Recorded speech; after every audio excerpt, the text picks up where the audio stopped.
guys. We'll take questions, please, for Raheem first. If I could see a show of hands for the microphones, and if you could give me your name and organisation for your question, please, and then we'll take questions for Pep afterwards. Just a minute, please.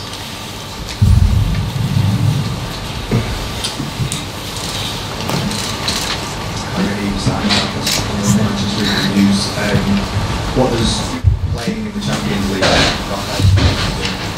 Winning the Champions League mean for you?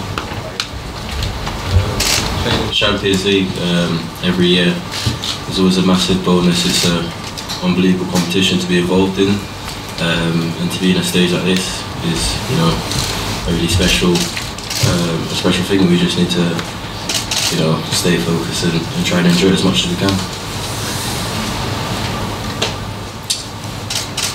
Thanks, please. Thank you. Hi, Steve Scott from ITV News. Again this weekend we've seen incidents of events of racist abuse, this time in England. You've become something of a figurehead for this. What difference do you think you can make, and do you mind the fact that people are now looking up to you to show lead in this area? I don't really think I can make a difference. You know, this is something that's been happening before I was born, and this is something that's been happening before my parents were born, so you know, I can only speak up of events that happens to me and people around me, and that's as much as I can do, is raise awareness. I'm not trying to be someone that tries to lead or something like that. I just can just raise awareness, and it's for people in the higher places to do their job. And what is that job? People in high places, what should they be doing? Bring education to the light, and I don't know, they have to sit down and talk and see what they can do and see what the players feel, and to actually get their interest and see how they can move forward. John Costello, I wonder what you made of those racist comments last week. Do you empathise with those, sympathise with those? Obviously, you know, he's an England teammate. Do you admire what he said, but also at the same time, I guess, you know, his words that he could retire, you know, he can't wait to retire, has got to be quite hurtful. Yeah, I've heard, you know, I don't want to go into too much detail, but stories of his past and in youth teams and stuff like that, so I think it's something that he's come across quite a number of times, and it probably is getting much for him, but you know, I respect his comments, and it's a shame to hear that, really. And for someone like him, you know, not everyone could take it the same way, and to hear that is not really a nice thing to hear. Have you been in touch with him since that, or you maybe have a word with him tomorrow night? No, I haven't had a conversation with him since he said that, but you know, with the national team and what happened with us, you know, we spoke, and we both gave our points and to each other as a team as well, so yeah. I just wonder what sort of pride you do feel. It does feel as if you're making, you in particular, are making a difference, that your voice is being heard. I wonder what sort of pride that gives you, because you know, you're sort of transcending football right now. No, I don't think, as I said, I don't think trying to make a difference or making a difference. As I said, it's about speaking what you've experienced, and you know, some people probably shied away from that, but I'm a person, when I do feel that something's not quite right, I want to speak about it. I want to be able to see it from my perspective, and I think that's the best way forward. If more players do speak up, then the better it will be, but as I said again, I'm not trying, and people will say I'm a leading role for that. I'm really Ashton from the Sun. You speak so well on the subject. Have you ever stopped to consider why people use black footballers from this heresies? And would you like one day to go in front of those people to ask them why they do it? I don't know, to be honest with you.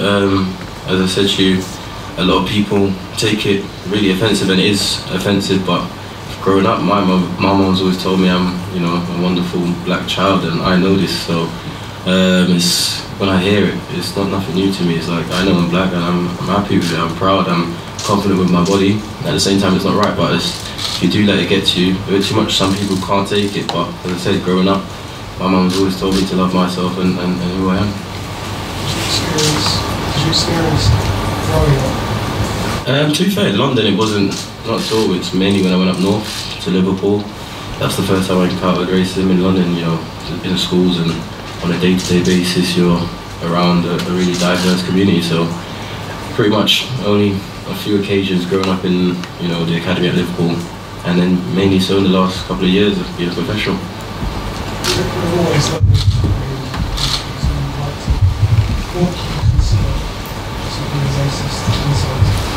A racist insult, I think. In the way you use the language, the tone,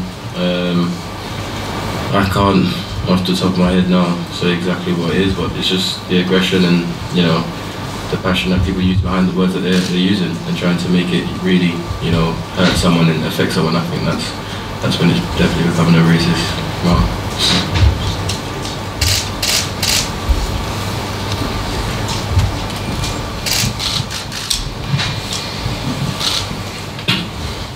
Raheem Sterling from Sky Sports. What did you learn about the Ritchie comments in relation to maybe attitudes on this? You know, from hearing what he said in the interview, probably got taken in the wrong context. And he did say it wasn't meant like that. Can understand what he's saying in terms of the players going to the fan, but at the same time, there's no saying 50-50. I don't think at that time I agreed with what he said, because there's no reason for anyone to be racially abused, no matter if they score and, you know, put their hands in front of fans. I don't think that's an excuse, you know. At the same time, he's said that it was taken out of context, and you've got to accept that. But yeah, not much to say on that, to be honest. Okay, guys, we've got Raheem with us for a couple more questions. We'll take some football questions now. Just a quick one on your form, Raheem. You're being talked about as potential player of the season. I just wonder what you maybe done, what the reasons behind having such an impressive season.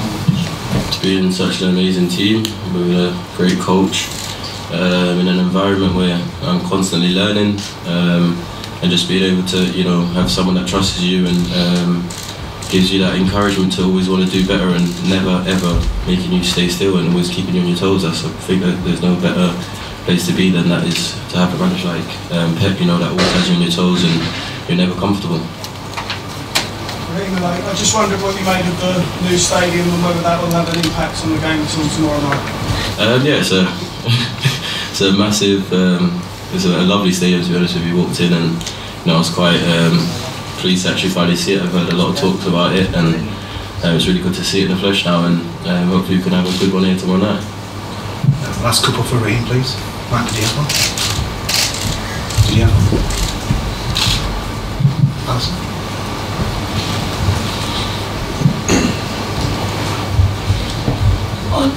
Alison at the Times. One important question, it is a football question, is dominating football. Is it correct, do you think, Raheem, for a manager to lead his players off the pitch, for a player to decide this is the time I want to leave the pitch if he hears racist abuse from his fans?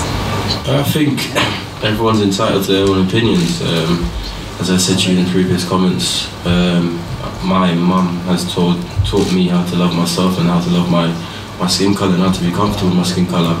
I wouldn't personally agree with it, because I think at the end of the day, to try and go out and win the game, if it's going on at the moment, I think that will hurt them even more. They're only trying to get you down, you know, and if you do walk off the pitch as a group, that kind of makes them win. So, you know, to either score a goal or to win the match, I think that's even a better feeling.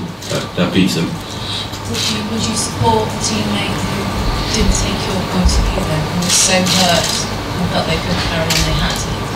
Yeah, that's what I said. Everyone's different. Everyone's got their own different opinion, how they take things emotionally. And I said, yeah, you have to support everyone, really. Thank you. Thank you, guys.